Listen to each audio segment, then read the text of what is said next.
निवडणुकीत वापरल्या जाणाऱ्या या शाईसाठी भारत सरकारने यावर्षी तब्बल 55 कोटी रुपये खर्च केलेले आहेत।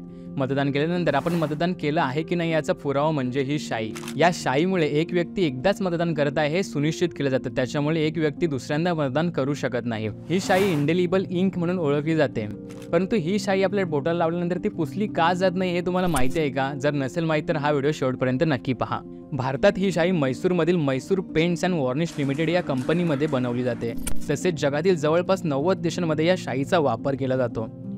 या शाईमध्ये सिल्वर नायट्रेट या केमिकलचे प्रमाण 10 ते 18% असते। जेव्हा निवडणूक अधिकारी आपल्या बोटावर ही शाई लावतो तेव्हा आपल्या शरीरातील मिठासोबत प्रक्रिया होऊन सिल्वर क्लोराईड बनतं। सिल्वर क्लोराईड हे पाण्यात विरघळत नाही, तसेच आपल्या त्वचेवर त्याची 2 आठवड्यांपर्यंत खून जशीच्या तशीच राहते। या शाईचा वापर 1960च्या दशकापासून होत आहे। निवडणूक आयोग प्रत्येक निवडणुकीत लाखो बाटल्या शाईची ऑर्डर देतो। तसेच या लोकसभा निवडणुकीसाठी 26,55,000 पेक्षा जास्त बाटल्यांचा पुरवठा करण्यात आलेला आहे। तसेच यासाठी तब्बल 55 कोटी रुपये खर्च करण्यात आलेले आहेत। तर या बाटल्यांपैकी 3,58,000 म्हणजे सर्वाधिक बाटल्या ह्या उत्तर प्रदेशला देण्यात आलेल्या असून 110 म्हणजे सर्वात कमी बाटल्या ह्या लक्षद्वीपला दिलेल्या आहेत। तसेच 2,68,000 बाटल्या या महाराष्ट्राला देण्यात आलेल्या आहेत। तर तुम्ही या निवडणुकीत मतदान केलं आहे की नाही हे आम्हाला कमेंट करून नक्की कळवा।